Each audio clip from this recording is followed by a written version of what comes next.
sou a Fabi e esse é Uma Semana um Livro.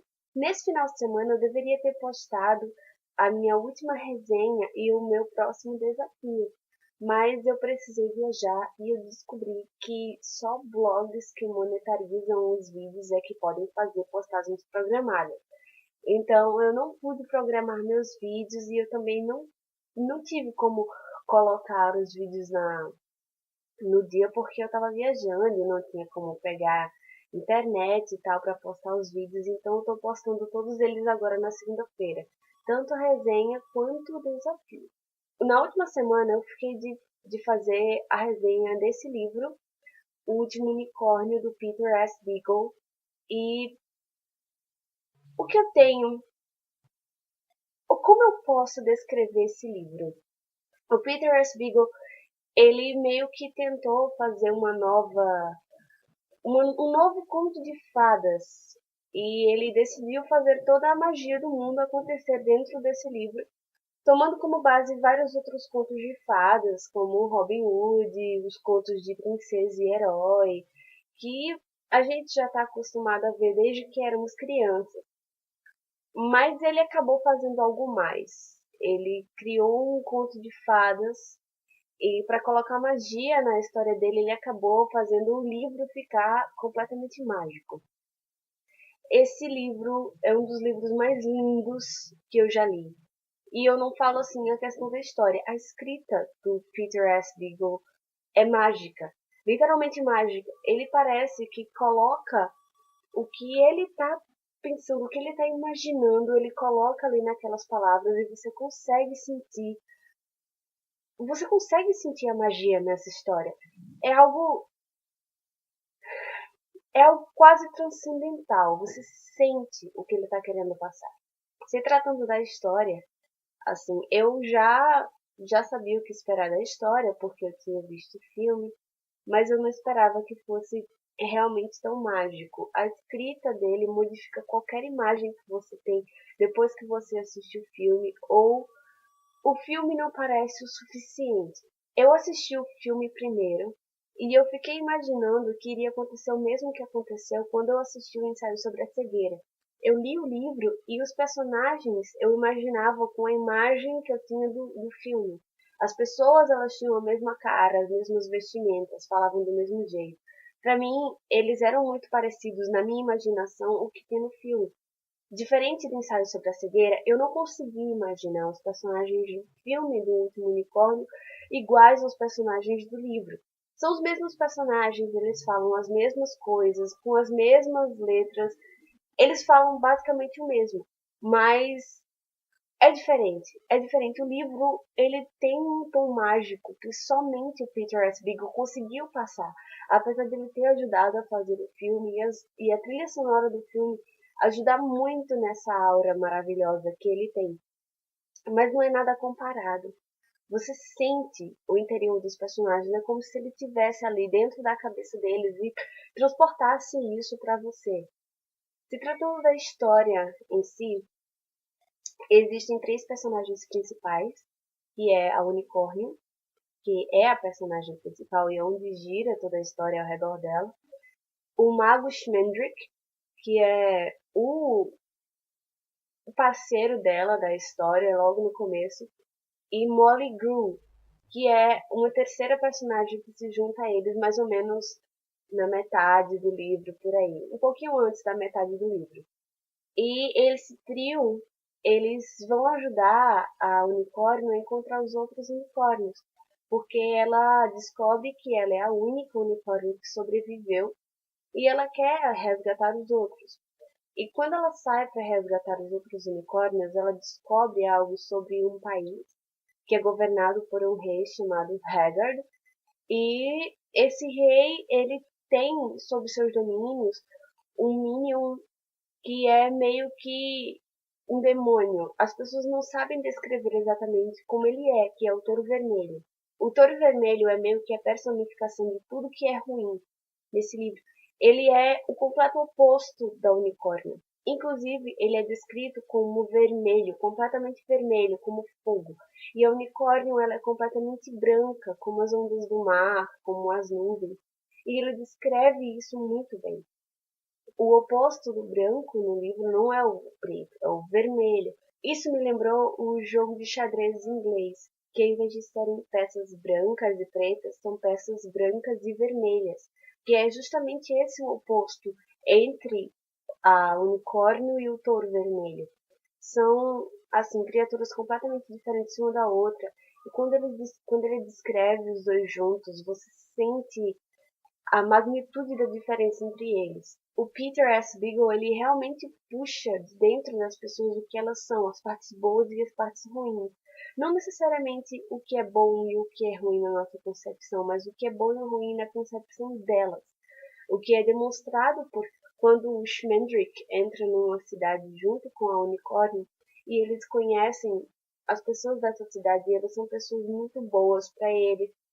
Eles observam a unicórnio como ela é bonita, como ela é linda, guardam, cuidam dela. E o Schmendrick ele é muito bem recebido nesse lugar e dão comida de graça, o prefeito janta com ele. E no meio da história, eles são assaltados por uma gangue de ladrões e eles sequestram o Schmendrick. E alguns mandam os homens laçarem a unicórnio para eles poderem fazer qualquer coisa com ela, vender, usar, qualquer coisa. Porque quando eles a veem, eles não veem um unicórnio, eles veem uma égua branca muito bonita. Então ela é meio que alvo de algumas. Ela é alvo dos olhares das pessoas, as pessoas sempre querem tê-la por perto. Mas ela foge, e os bandidos eles sequestram o Schmendrick e levam ele para outro lugar. E o que é engraçado, o que é irônico nessa parte é que quando os bandidos vão embora, você descobre que os bandidos não são pessoas ruins e que na verdade quem domina eles e quem faz coisas ruins é o prefeito, que sempre estava fazendo as coisas boas para o Schmendrick. E ele nota que aqueles bandidos eles simplesmente estão tentando viver livres do poderio daquele governador. E entre esses bandidos está a Molly Grew, que segue com ele depois que ele consegue se livrar dos bandidos, que no fim acabam fazendo algo ruim para ele. Enfim, é aquele negócio de sempre ter algo bom e algo ruim nas pessoas. Eles não fazem isso por pura maldade, eles fazem isso porque é da natureza deles, assim como é da natureza do homem buscar e andar por aí em busca de novos conhecimentos, e assim como é da natureza do unicórnio proteger outros. Inclusive, a unicórnio fala muito as coisas que são da natureza dos homens, como perdoar, ou ficar com raiva, ou lamentar, ou ficar triste, porque são sentimentos que o unicórnio não tem, por ser imortal. E o que mais, assim, eu assisti o filme e ele me trouxe lágrimas aos olhos, assim como aconteceu com o livro. Ele realmente deixa você emocionado. E a parte que mais me deixa emocionada é mais ou menos na metade do livro, depois que eles passam por uma cidade onde eles descobrem uma maldição que está acometido o castelo do rei Haggard e as pessoas que moram perto dele. Eles vão andando e acabam dando de encontro com o touro vermelho. E o touro vermelho tenta atacar e levar a unicórnio embora. E desesperado para ajudá-la, o Schmendrick acaba transformando ela numa pessoa. Quando ela é transformada numa pessoa, você sente desespero. Porque ela vira uma mulher muito linda. Ela vira o que toda menina gostaria de ser, assim, uma princesa, literalmente, com uma rosa na testa no lugar onde estava o chifre dela. Mas aquilo é desesperador, porque para um unicórnio, você tornar-se um mortal é a pior coisa que pode acontecer na sua vida. E Schmendrick transforma ela num ser humano.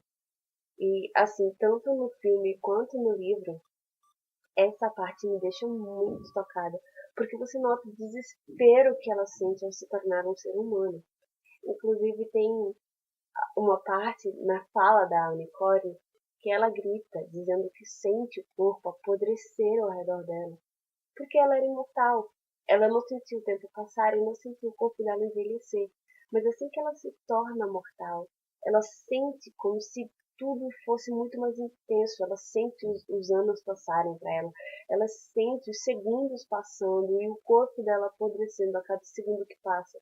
É algo muito, muito chocante. Claro que assim, eu falando, não vai dar nenhum sentimento, porque o que traz esse sentimento é a própria escrita do Peter, que realmente é uma escrita que chama a sua atenção. Na frente do livro, esse Patrick Rothfuss diz que era o melhor livro que ele já leu na vida dele, e que se você não leu, você deveria ler. E se você já leu, você deveria ler de novo. E eu realmente achava isso muito engraçado logo quando eu vi o livro. Mas depois que eu li o livro, eu notei que ele realmente tem razão ao falar esse tipo de coisa. Porque esse tipo de livro é um livro que você não deveria ler só uma vez, sabe? É um livro que você lê uma vez e depois que você para pensar naquilo ali, você volta, você já tem outra visão sobre ele. É um conto de fadas, mas não é um conto de fadas para criança. Talvez seja para aquela criança que você queira que cresça com um ar crítico da vida, porque é uma história ao mesmo tempo linda, mágica e transcendental. É uma história muito triste. Talvez tenha sido uma visão minha quanto a esse livro, mas ele me pareceu uma história de que fala sobre perdas e fala que para você conseguir algo você tem que desistir de certas coisas que são caras a você, que na verdade são coisas que atrasam você, que puxam você para trás, como se você não conseguisse alcançar sua felicidade plena ao dar valor a certas coisas que realmente não têm valor. Cada pessoa vai ler esse livro de uma forma diferente, vai ter uma visão completamente diferente sobre o que é real e sobre o que é imaginário.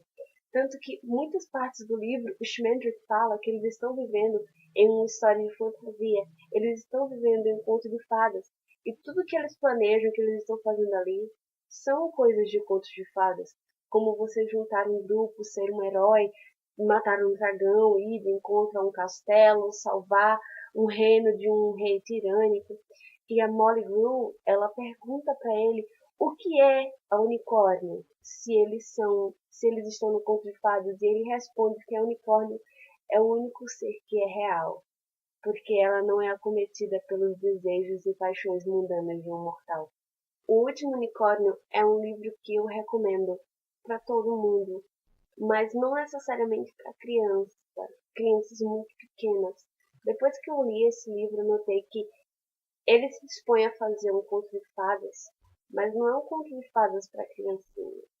É algo que utiliza do conto de fadas para fazer tocar o coração de todas as pessoas que já são adultas e que elas têm certos tipos de comportamento que deveriam ser de outro jeito, sabe?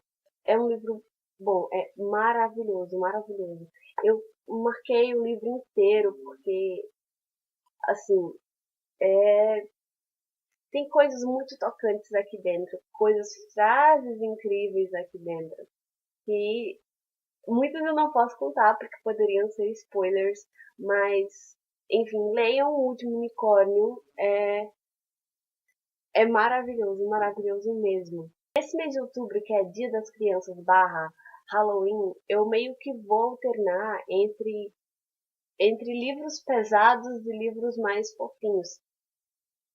Eu achei que O Último Unicórnio fosse ser um livro mais fofinho, mas assim, ele é muito lindo, ele é muito mágico. É um livro cheio de fantasia, mas não é necessariamente um livro fofinho, como Matilda foi. Esse livro aqui é um livro mais carregado. Então, assim, o primeiro foi Ensaio sobre a Cegueira. Esse aqui foi o segundo desse mês. E o próximo livro que eu vou fazer o desafio é um livro do Neil Gaiman. É um pouco mais pesado, assim, um pouco mais pesado do que O Último Unicórnio, que é Deuses Americanos. Algumas pessoas já tinham me pedido para ler antes, e eu já tinha interesse de ler esse livro, porque meu namorado também já tinha lido, e ele, assim, ele falou que esse livro não era um livro tão bom quanto ele imaginava que fosse, porque por causa da pessoa que escreveu. Mas daí eu vou tirar minhas próprias conclusões, eu mesma lendo o livro, para essa semana. Eu pensei que seria um bom livro, assim, para esse mês, tendo um pouquinho mais pesado e tal. E eu não sei nada sobre esse livro, absolutamente nada. Eu não sei o que esperar, eu não sei o que eu posso falar sobre ele, porque eu não sei absolutamente nada sobre ele. Eu espero que ele tenha aquele tom meio bizarro, porque foi o Neil Gaiman que escreveu. Então, eu só sei basicamente isso, do livro. Eu espero conseguir postar no sábado, porque essas 2 últimas semanas foi difícil. Mas, enfim, próximo sábado eu espero postar a resenha desse livro, Deus Americanos, de Neil Gaiman. E até mais!